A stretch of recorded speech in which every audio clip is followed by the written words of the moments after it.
الحمد لله نحمده ونستعينه ونستغفره ونعوذ بالله من شرور أنفسنا ومن سيئات أعمالنا من يهده الله فلا مضل له ومن يضلله فلا هادي له ونشهد أن لا إله إلا الله ونشهد أن محمدا عبده ورسوله.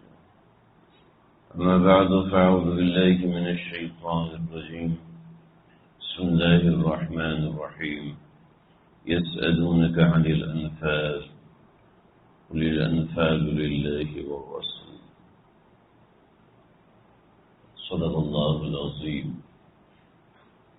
اسلام کا پہلا عظیم ترین غزوہ بدر کی کچھ ابتدائی باتیں میں نے ذکر کی تھی کہ غزوہ بدر کے دن کو قرآن نے یوم الفرقان کہا. اصحاب بدر یعنی جو لوگ بدر میں شریک ہوئے ان کی بڑی خاص فضیلت وارد ہوئی کہ ان کو اللہ نے بخشایا کر دیا اور کئی مقامات پر ان کے مناقب ملے ہیں. کتب احادیث کے اندر اصحاب بدر کے بڑے خاص مناقب ہیں. کچھ باتیں میں نے پچھلے جمعے میں عرض کی تھی کہ حضرت مقداد ابن اسود، حضرت سعد ابن معاذ نے تقریر کی، پھر میدان بدر سامنے آیا اور میدان بدر میں مسلمانوں کا اور کفار کا آمنا سامنا ہوا. بہت سی چیزیں اللہ نے قرآن میں ذکر کی ہیں، لیکن ایک بات سمجھیں، اللہ نے جہاد میں 3 مرحلے رکھے ہیں. ایک مرحلہ ہے مجاہد کے اوصاف کا کہ مجاہد کی ٹریننگ ایسی ہونی چاہیے، یعنی جسمانی ٹریننگ کی بات ہی نہیں کی قرآن نے. جسمانی ٹریننگ کو قرآن نے کوئی اہمیت نہیں دی، صرف یہ کہا کہ حرِّض المؤمنین علی القتال، مومنوں کو قتال کے لیے تیار کرو بس. اور تحریض یعنی صرف ہلکا سا حکم دیا تیاری کرو، لیکن جو اندر کا اصل مسلمان ہے اصل اس پہ محنت کی ہے. 65 کے اندر دشمن ہم سے کوئی 30 گنا بڑا تھا، لیکن دشمن کو منہ کی کھانی پڑی تھی. لیکن 71 کے اندر ہمارے اپنے ہی ساتھ نہیں تھے کیونکہ اندر بنا ہوا نہیں تھا. تو پھر کیا ہوا؟ پھر چاہے کوئی ہو چاہے کیسی ہو، قوم میں تفرقہ ہو تو پھر قوم چل نہیں سکتی. تو مجاہد کے اوصاف رکھے. حضرت داؤد بالکل چھوٹے بچے ہیں، 16 سال عمر ہے، اور جالوت اس کے مقابلے میں عام آدمیوں سے دگنا بڑا تھا. یہ عام آدمی جس قد کا ہوتا ہے 6 فٹ کا ہوتا ہے، وہ اس سے دگنا بڑا تھا. 8-9 فٹ اس کا قد تھا اور گھوڑے پہ ایسے بیٹھتا تھا، ایک ٹانگ اٹھا کے گھوڑے پہ بیٹھ جاتا تھا، یعنی گھوڑے کا قد اس کی ایک ٹانگ کے جتنا تھا. وہ اتنے بڑے قد کا تھا. اور جب اس نے مسلمانوں کے لشکر کو چیلنج دیا ہے تو 2 دن تک کوئی نکلا ہی نہیں مسلمانوں کے لشکر سے. اور حضرت داؤد آئے ہیں 16 سال کی عمر ہے، ایمانی طور پر. تو اسلام نے جسمانی ٹریننگ کے اوپر اتنا فوکس نہیں کیا. اس کا یہ مطلب نہیں ہے کہ نہیں کی، بلکہ اندر روحانی ٹریننگ کی بات کی ہے. اور پھر یسألونک عن الانفال، انفال میں جنگ بھی دکھائی کہ مسلمانوں کی جب جنگ ہوئی ہے تو پھر کیا ہوا. پھر جنگ کے بعد تیسرا مرحلہ ہوتا ہے جب مال ملتا ہے، جب دشمن کا مال آپ کے ہاتھ میں لگتا ہے تو اس وقت کیا معاملات ہوتے ہیں. تو بہرحال یہ غزوہ بدر کا میں نے تذکرہ کیا، لیکن یہ موٹی اور اہم باتیں ہیں. عتبہ شیبہ ولید سامنے آئے اور یہاں سے علی مرتضیٰ، حضرت حمزہ اور حضرت عبیدہ رضی اللہ تعالیٰ عنہ، پہلے 3 انصاری صحابی گئے. انہوں نے کہا ہم تم جیسے چھوٹے لوگوں سے نہیں لڑتے. یہاں سے سمجھ لیں کہ بدر کی ابتدا سے انتہا دشمن کا تکبر ہے. جب تک انسان کے مزاج میں تکبر ہوگا چاہے سامنے کوئی معمولی چیز ہو وہ ضرور شکست کھائے گا، ضرور شکست کھائے گا۔ 313 ہے، لیکن اللہ رب العزت نے فرمایا میں 1000 فرشتوں سے مدد کروں گا، پھر فرمایا کہ میں 3000 فرشتوں سے مدد کروں گا، پھر فرمایا میں 5000 فرشتوں سے مدد کروں گا۔ اور جب حضرت عباس گرفتار ہوئے تو حضرت عباس کا قد بہت بڑا تھا، لیکن جس صحابی نے حضرت عباس کو بازو سے پکڑا اور گرفتار کر کے لے کر آئے تو آپ صلی اللہ علیہ وسلم نے پوچھا بھی ذر بن حبیش تم تو چھوٹے سے قد کے آدمی ہو، اتنے کمزور ہو، اور میرے چچا حضرت عباس تمہارے سامنے اتنے طاقتور ہیں، تم تو ان کو ہاتھ نہیں لگا سکتے، ان کی کلائی تمہارے دونوں ہاتھوں میں آتی ہے، لیکن تم نے ان کو کیسے پکڑ لی؟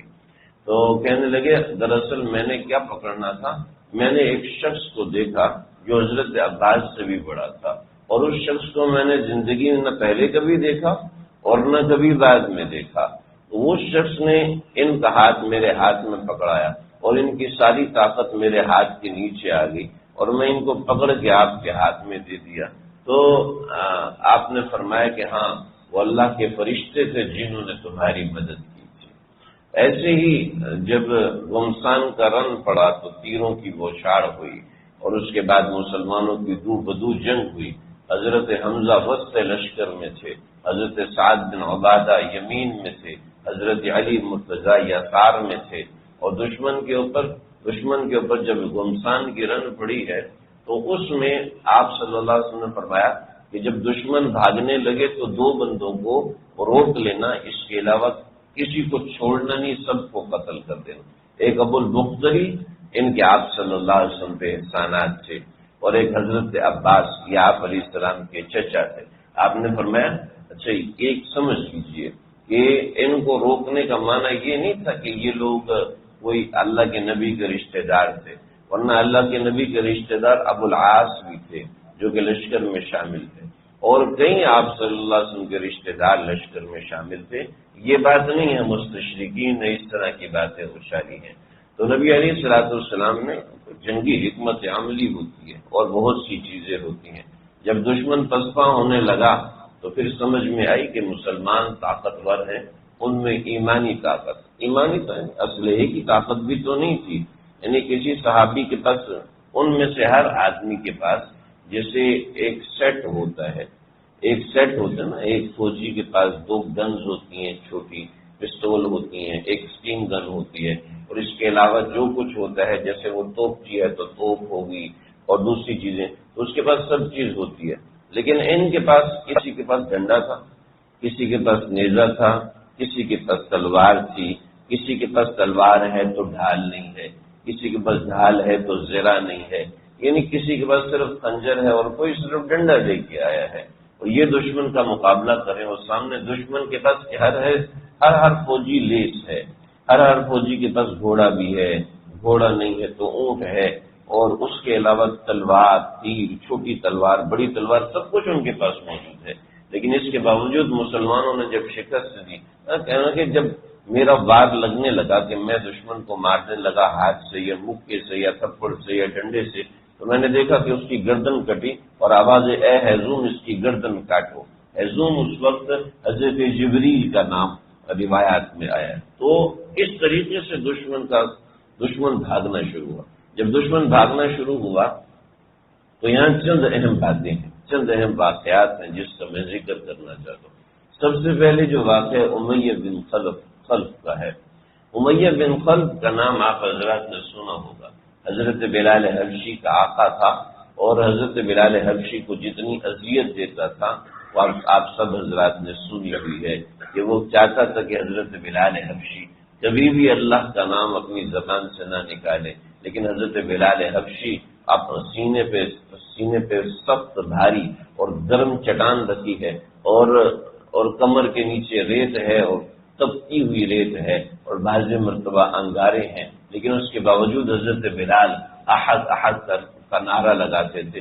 حضرت بلال تو امیہ بن خلف کے انتظار میں تھے کہ کسی طرح نظر آئے، لیکن امیہ بن خلف کا قصہ بخاری میں لکھا ہے، بڑا زبردست۔ امیہ بن خلف جو تھا اس نے حضرت سعد بن معاذ کے ساتھ دوستی تھی، تو سعد بن معاذ سے کو ایک مرتبہ طواف کرانے کے لیے لے کر گئے، ایک دفعہ طواف کرانے کے لیے لے کر گیا تو کچھ آپس میں ابو جہل کے ساتھ منازع ہوا، تو ابو جہل نے کہا کہ امیہ بن خلف تم سعد بن معاذ کو لے کر آئے ہو، اگر تم اس کو نہ لائے ہوتے تو میں اس کو قتل کر دیتا۔ تو حضرت سعد بن معاذ نے زبردست بڑھ کے جواب دیا کہ انصار کے سردار تھے، معمولی آدمی نہیں تھے، اور میں لگے اگر تو ایسا کرنا چاہتا ہے تو یاد رکھنا ہم تمہارا شام کا راستہ بند کر دیں گے اور چھوڑیں گے نہیں۔ تو امیہ بن خلف کہنے لگا کہ بھئی ہمارے سردار ہیں، آہستہ آواز میں بات کرو، اتنی اونچی آواز میں بات نہیں کر سکتے، اگرچہ تم ہمارے مہمان ہو لیکن ایسا نہیں کہ تم ہمارے سردار سے اونچی آواز میں بات کرو۔ تو سعد بن معاذ کہنے لگے تو بھی چپ ہو جا، امیہ بن خلف تو بھی چپ ہو جا، محمد عربی صلی اللہ علیہ وسلم نے فرمایا ہے کہ تو ہمارے عربی ہاتھوں سے، یعنی تم یہ ہمارے یسربی ہاتھوں سے مارے جاؤ گے، یعنی تم اہل مدینہ کے ہاتھوں سے مارے جاؤ گے۔ امیہ بن خلف نے فوراً کہا دیکھیں جی، جب انسان مخالفت پہ اترتا ہے نا تو وہ صحیح والی مخالفت کرتا ہے، لیکن آخر کیا بات ہے کہ دشمن بھی آپ علیہ الصلوۃ والسلام کی باتوں کا انکار نہیں کر سکتے تھے، نہ ایک لمحے کے لیے اور نہ ایک سیکنڈ کے لیے، نہ اپنی جھوٹی تسلی کے لیے، نہ سامنے والے کا منہ بند کرنے کے لیے۔ امیہ بن خلف نے یہ نہیں کہا کہ ایسے تم مارتے ہو، ایسی تمہیں الٹی سیدھی باتیں آتی ہیں۔ ابو لہب کا بیٹا جب عتیبہ اس کا نام تھا، اس نے حضرت ام کلثوم کو ابو لہب کے کہنے کے اوپر مسجد حرام کے صحن میں سب لوگوں کو جمع کیا، سب لوگ آئے اور کہا اے سارے قریش تم سب گواہ ہو جاؤ، میں محمد صلی اللہ علیہ وسلم، میں محمد کی بیٹی کلثوم کو تم سب کے سامنے طلاق دیتا ہوں۔ اور سارے لوگ ہنس رہے ہیں، کوئی لوٹ پوٹ ہو رہے ہیں کہ آپ صلی اللہ علیہ وسلم نبوت کا اعلان کر چکے تھے، اور اس کی وجہ سے تو آپ کا چہرہ فق ہو گیا، اور آپ نے فرمایا اللہم صلی علیہم کلبا من کلابی۔ جب آپ کے منہ سے یہ جملہ نکلا ہے تو عتیبہ کا رنگ فق ہو گیا، ایک لمحے کے لیے بھی اس کو خیال نہیں آیا کہ میں آگے سے جواباً ہنسوں۔ اور روایتوں میں آتا ہے قریش کے جتنے لوگ تھے ان سب کا سانس بھی گھٹنے لگا کہ یہ کیا محمد کے منہ سے نکل گیا صلی اللہ علیہ وسلم۔ تو دوڑتا ہوا عتیبہ، اللہ کے نبی پہ ایمان نہیں رکھتے، آپ کو کذاب کہہ رہے ہیں نعوذ باللہ، آپ کو ساحر کہہ رہے ہیں نعوذ باللہ، لیکن یہ دوڑتا ہوا ہے اپنے باپ کے پاس، ابا آج یہ قصہ ہوا۔ تو ابو لہب نے آگے سے یہ نہیں کہا وہ ایسا ہے ویسا، ابو لہب نے کہا فوراً مکہ چھوڑ دو ورنہ تیری خیر نہیں، اب میں بھی تجھے نہیں بچا سکتا، اب میں بھی تمہیں نہیں بچا سکتا۔ میرے پیارے بھائی دیکھو تو کافر ہو کے پیارے آقا صلی اللہ علیہ وسلم کی بات پہ کتنا یقین۔ آج ہم مسلمان ہیں اور اللہ کے نبی کی 100 وعیدیں ہیں، موسیقی سننے والے کے اوپر یہ ہے، دوسروں کی بہو بیٹیوں کو دیکھنے والے کے اوپر اللہ کی لعنت ہے، لیکن صبح سے شام تک، شام سے صبح تک ہمارے گھروں کے سینوں پہ اتنے بڑے بڑے ٹی وی چلتے ہیں، ہمارے ہوٹلز کے اندر سب کچھ چل رہا ہوتا ہے۔ کفار تو اللہ کے نبی کی بات کی یقین ایسا پکا کریں کہ ایک لمحے کے لیے، ایک سیکنڈ کے لیے ان کو شک بھی نہ ہو۔ اور مسلمان مزے سے رشوت بھی کھا رہا ہے، مسلمان مزے سے حرام کھا رہا ہے، سود کے اندر مسلمان ملوث، حرام کاری میں مسلمان ملوث اور نعرہ ہے مسلمان عاشق رسول۔ ہماری ہی شادیوں میں ہندوؤں کے طریقوں پہ شادیاں ہوتی ہیں، ہماری شادیاں کفار کے طریقے پہ ہوتی ہیں، اور ہمیں ہی انگریزوں کو کافروں کے طریقے ایسے پسند ہوتے ہیں کہ ہم ان کو اپنی شادیوں کے اندر رواج دے رہے ہوتے ہیں کہ ہم ایسے کریں گے، ویسے کریں گے، ہم اس طرح کریں گے۔ اور ہماری ہی قوم کے وہ لوگ جو ان نافرمانیوں میں سردار ہوتے ہیں، ہمارے ہی بچے، ہمارے ہی بھائی، ہماری ہی بہنیں انہی کی شہدائی ہوتے ہیں، انہی کے فالوورز ہوتے ہیں، اور بڑے فخر سے تذکرہ ہوتا ہے اپنے گناہوں کا۔ ہم بھول گئے، تکبیر تو اب بھی ہوتی ہے مسجد کی فضا میں اے انور، جس ضرب سے دل ہل جاتے تھے وہ ضرب لگانا بھول گئے۔ کیوں نہیں بھولیں گے؟ جو صبح سے شام تک، وہ شام سے صبح تک ہمارے گھروں میں اللہ کی نافرمانی، ہمارے گھروں میں اللہ کا حکم کاٹا تباہ کیا جاتا ہے، اور جب ایسی نافرمانی ہوگی تو کہاں ہمارے اندر محمدی پن آئے گا، کہاں ہمارے اندر اسلام آئے گا؟ ہم سوچتے بھی نہیں ہیں کہ پیارے آقا صلی اللہ علیہ وسلم ہم سے ناراض ہیں، آقا علیہ الصلوۃ والسلام مجھ سے ناراض ہیں اور ہم مجھے سے چین سے بیٹھے ہیں۔ نبی اکرم صلی اللہ علیہ وسلم ایک بات سنا تو میرے استاد فرماتے کبھی کبھی یہ بات سنایا کرو۔ البدایہ والنہایہ علامہ ابن کثیر نے سند کے ساتھ مضبوط قصہ ذکر کیا ہے۔ قیصر و کسریٰ یعنی اس زمانے کا امریکہ برطانیہ یہ آئے آپ صلی اللہ علیہ وسلم کے پاس، آپ صلی اللہ علیہ وسلم سے ملنے کے لیے آئے، اور آپ صلی اللہ علیہ وسلم خاص طور پہ حج پہ نہیں گئے، خاص حج پہ نہیں گئے، نوزل حج نہیں گئے، اور مسجد نبوی میں آج بھی وہ ستون بنا ہوا ہے، اس پہ لکھا الاسطوانۃ الوفود، تھوڑا غور سے دیکھنے سے نا اردو پڑھنے والے کو بھی سمجھ میں آ جاتا ہے، اس پہ لکھا ہے الاسطوانۃ الوفود، وہاں پہ لوگوں کو بٹھاتے تھے۔ یہ لوگ آئے ہیں دونوں بندے، آپ صلی اللہ علیہ وسلم میں دفع ہو جاؤ، نکل جاؤ۔ مہمانوں کے ساتھ ہم ایسا سلوک نہیں کرتے، میرے آقا کر رہے ہیں، کیوں کر رہے ہیں؟ مجھے آپ کو دکھانے کے لیے کر رہے ہیں۔ اللہ کے نبی کو کسی سے دشمنی تھوڑی تھی، اللہ کے نبی تو دشمنوں کو دعائیں دے رہے ہیں، لیکن مہمان آئے ہیں، نکل جاؤ، وہی رقما، چلے جاؤ یہاں سے، بات نہیں کروں گا۔ یہ آپ صلی اللہ علیہ وسلم کے پاس تو یہاں سے چلے، آپ کیا کریں؟ اب کیا کریں؟ ابھی حج کے لیے روانگی نہیں، حضرت ابوبکر کے پاس جاؤ، پوچھو کیا مسئلہ ہے۔ حضرت ابوبکر نے کہا جب اللہ کے نبی نے آنے دیا، جاؤ جاؤ جاؤ۔ حضرت عمر کے پاس گئے، پھر کہا کہ جاؤ علی سے پوچھو۔ حضرت علی بڑے سمجھدار آدمی تھے، حضرت علی نے فرمایا کہ بھئی تم یہی کپڑے پہن کے گئے تھے؟ کہ جی یہی کپڑے پہن کے گئے۔ کہ یہ انہی مونچھوں کے ساتھ گئے تھے، انہی داڑھی منڈی ہوئی کے ساتھ گئے تھے؟ کہا ہاں۔ کہا بھائی مسئلہ یہ ہے کہ تمہارا چہرہ صحیح نہیں، تمہارا چہرہ شان رسالت کے خلاف ہے، اس لیے اللہ کے نبی تمہیں قبول نہیں کر رہے، جاؤ پہلے پیغام بھیجو کہ ہم ملنا چاہتے ہیں، پھر تمہیں اجازت ملے گی۔ چنانچہ چوغے، سبز رنگ کے چوغے پہنے ہوئے تھے جو کہ ریشم مشہور تھا کسریٰ کا، تو وہ چوغے اتارے اور سوتی کپڑا پہنا۔ جب ریشم کا کپڑا پہنا تو آپ صلی اللہ علیہ وسلم نے آنے کی اجازت دے دی، لیکن فرمایا سامنے نہیں بیٹھنا، پیچھے بیٹھ، پیچھے فرمایا من امرکما، ارے تمہیں کس نے کہا ہے کہ جو تم نے چہرہ ایسا بنایا؟ امرنا ربنا کسریٰ، ہمیں ہمارے بادشاہ کسریٰ نے کہا ہے کہ ہم مجھے بڑھائیں اور داڑھی کٹائیں، ولیکن امرنی ربی اوفر النہا واحف الشوارب، میرے پروردگار نے مجھے حکم دیا ہے کہ مجھے گھٹاؤ اور داڑھی بڑھاؤ۔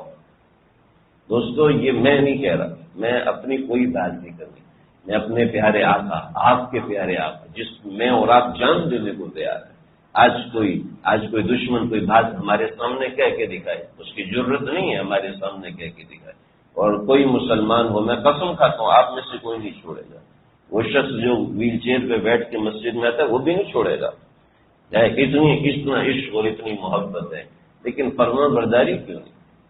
دیکھو نا کفار کیسے بات سنتے ہیں۔ آپ نے ابو لہب کہنے لگا جاؤ بھاگ جاؤ یہاں سے، مکہ سے نکل جاؤ، تیری خیر نہیں۔ عتیبہ گیا ہے اور جا کے سفر میں گیا، کہنے لگا مجھے ڈر لگ رہا ہے، جب سے محمد عربی نے بولا ہے مجھے ڈر لگ رہا ہے، چنانچہ اپنا سامان میرے گرد رکھ دو تاکہ کوئی چیز مجھے نقصان نہ پہنچائے۔ ایک شیر آیا، روایت میں ایک شیر آیا، اس نے سارے سامان کو اوپر سے کراس کیا اور عتیبہ کو چیر پھاڑ کے واپس چلا گیا، اس کی چیخ بھی نہیں نکلنے دی، لشکر کو پتہ بھی نہیں چلنے دیا۔ صبح اٹھا تو دیکھا یہ دنیا جانتی تھی محمد عربی جو اپنی زبان سے کہہ دیں وہ سچ ہوتا ہے۔ تو امیہ بن خلف آ ہی نہیں رہا تھا، کہنے لگا میں نہیں جاتا، اپنی بیوی سے کہا کہ ابو جہل بہت انتظار کروا رہا ہے، تم ایسا کرو اونٹنی تیار کرو۔ تو کہنے لگے تمہیں عربی بھائی کی بات یاد نہیں، وہ سعد بن معاذ کا قصہ، جب میری ابو جہل سے بات ہوئی ہے، وہ کہہ رہے ہیں کہ تم اگر نہیں جاؤ گے نا تمہارے قبیلے والے بھی نہیں جائیں گے، بس تم ایسا کرنا کہ رات کے وقت تک چلنا اور پھر راستے میں بہانہ بنا کے واپس آ جانا، لیکن تمہارے قبیلے والے لوگ چلے جائیں گے۔ تو امیہ بن خلف ایسا کرتا رہا، اور روایت میں آتا ہے کہ رات کے وقت وہ عام طور پہ جاگنے کا عادی تھا، لیکن وہ آتا رات کو لیٹ کر صبح اٹھتا۔ اب اپنے لشکر سے دن کے وقت آنکھوں کی روشنی کے ساتھ کیسے بھاگے؟ تو بھاگ نہیں سکا۔ جب غزوہ بدر کا موقع آیا تو پھر جناب جب یہ پسپائی ہونے لگی تو امیہ بن خلف بھاگنے لگا، تو عبد الرحمن بن عوف رضی اللہ عنہ نے دیکھ لیا، کہنے کہ کدھر بھاگ رہے ہو؟ تو میرے دوستو آ جاؤ، میں تمہیں پناہ دیتا ہوں۔ حضرت عبد الرحمن بن عوف نے امیہ بن خلف کو پناہ دی اور اشارہ کہ بھئی یہ میری پناہ میں ہے، میں اس کو حضرت عبد الرحمن بن عوف یہ چاہتے تھے کہ میری پناہ میں رہے گا تو میں اس کو اللہ کے نبی کے پاس لے جاؤں گا، سرداران قریش ہے، اسلام قبول کرے گا تو اس کا سارا قبیلہ بھی اسلام قبول کرے گا۔ لیکن حضرت بلال نے دیکھ لیا، جو حضرت بلال تو تلاش کر رہے تھے، ماں نجوت ان نجا امیہ، ماں نجوت ان نجا امیہ۔ عبد الرحمن بن عوف چھوڑ دو میں ماں نجوت ان نجا امیہ، اگر امیہ بچا تو اس کا لفظی ترجمہ نہیں ہو سکتا، محاورہ ترجمہ، یا میں بچوں گا یہ بچے گا، یا میں رہوں گا یہ رہے گا، اس کا محاورہ ترجمہ یہ ہے میں اس کو چھوڑوں گا نہیں۔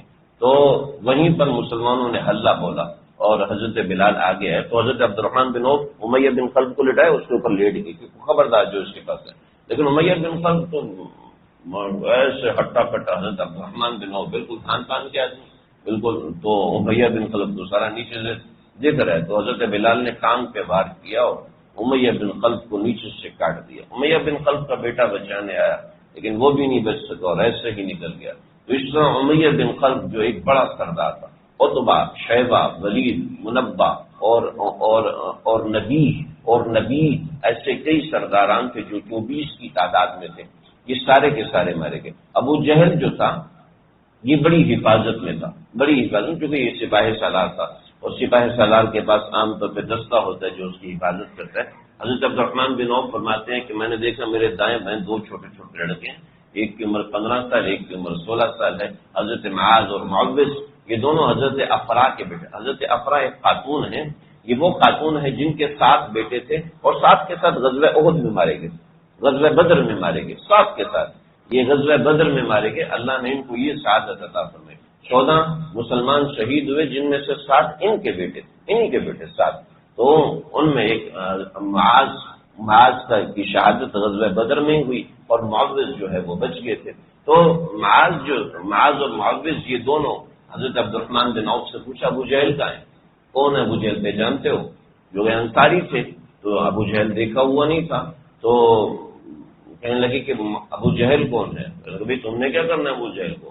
تو ہم نے اس کو چھوڑنا نہیں، اس لیے کہ اس نے اللہ کے نبی کی شان میں گستاخی کی۔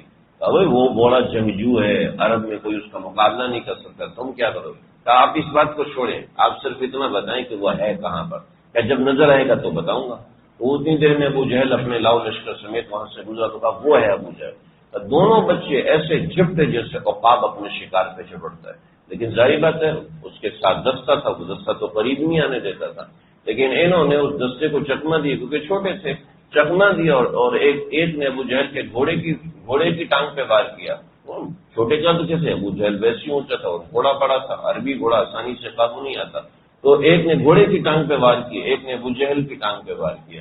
جب انہوں نے دیکھا کہ ہمارا سردار گر رہا ہے تو معوذ اور معاذ ان دونوں پہ چڑھے۔ اکرمہ بن ابی جہل نے، ابھی مسلمان نہیں ہوئے تھے، انہوں نے حضرت معاذ کے اوپر تلوار ماری، وہ سائڈ پہ ہوئے تو ان کی بازو کٹی، تو بازو کے بغل کے نیچے سے تسمہ بچ گیا، انہوں نے بازو کو پاؤں کے نیچے رکھا اور تسمے کو توڑا، کہتے یہ بازو اللہ کے راستے میں قربان ہے، یہ میرے اس بازو سے زیادہ بہتر ہے جو میرے جسم کے ساتھ لگی ہوئی ہے۔ یہ تو زندہ رہے لیکن حضرت معاذ وہ لشکر کا حصہ بنے اور جتھے کا شکار ہوئے اور وہیں پر ان کی شہادت ہو گئی۔ تو ابو جہل یہاں پہ زخمی ہو کے نیچے گر گیا۔ اس کے بعد جب کفار بھاگ گئے، لوگوں نے سمجھا کہ ابو جہل بھی مر گئے، لیکن ابو جہل ابھی زندہ تھا۔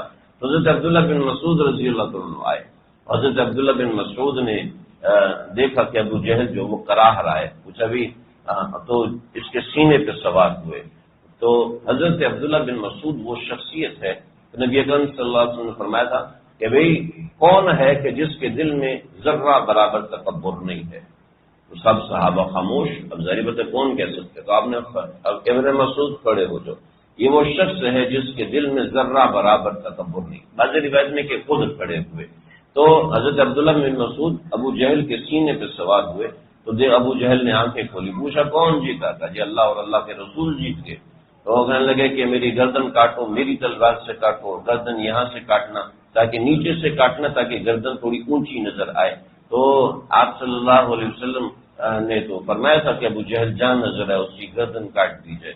چنانچہ آپ نے فرمایا کہ فرعون موسیٰ مرتے وقت اللہ کا اقرار کر رہا تھا، لیکن فرعون هذه الامہ، ابو جہل اس امت کا فرعون ہے، اور ابو جہل نے مرتے وقت بھی اپنے تکبر کے اندر رہا۔ میں نے ابتدا میں عرض کیا کہ غزوہ بدر کے اندر جو سب سے بڑی توبیخ اور شکن کیا جا رہا ہے وہ تکبر کو توڑا جا رہا ہے، کہ جس انسان کے مزاج میں تکبر ہوتا ہے اس کے اندر روزانہ اس طرح کی جنگیں چلتی ہیں، تو اپنے ایگو کے ساتھ چل رہا ہوتا ہے اور اس سے اس کی ذات کو بڑا نقصان ہو رہا ہوتا ہے۔ غزوہ بدر میں کچھ لوگ قیدی ہوئے، آپ نے فرمایا عباس اور ابو البختری ان دونوں کو قتل نہیں کرنا، تو صحابہ کرام اب جانتے نہیں تھے، حضرت عباس کو بھی نہیں جانتے تھے، ابو البختری کو بھی نہیں جانتے تھے، تو جو نہیں جانتے تھے وہ جس کو بھی تھا وہ قید کر رہے تھے، تو حضرت سعد بن معاذ کو بڑا برا لگ رہا، کہنے لگے یا رسول اللہ یہ ان کو قید کیوں کر رہے ہیں، کاش کہ ان سب کو قتل کر دیتے کہ ان کا خون بہانا زیادہ مناسب تھا اسلام کی اونچائی اور رفعت کے لیے۔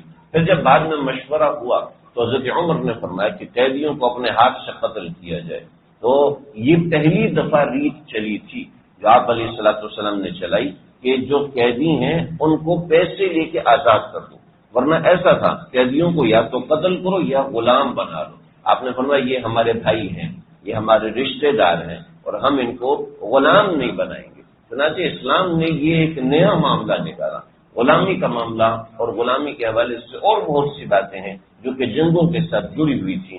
غزوہ بدر میں غلامی کو آپ صلی اللہ علیہ وسلم نے رائج نہیں قرار دیا، ایسی دیگر غزوہ احد جتنے بھی غزوات کفار کے ساتھ ہوئے اس میں غلامی کی مخالفت کی، اس کی بہت سی وجوہ کہ اسلام جو ہے وہ غلامی کو پروموٹ کرنے نہیں آیا تھا بلکہ انسان کی غلامی کو مٹانے کے لیے آیا تھا۔ اس میں بہت سی باتیں غزوہ بدر کے متعلق ہو، آپ کی آگے کی زندگی کے متعلق انشاءاللہ آئندہ ذکر کروں گا۔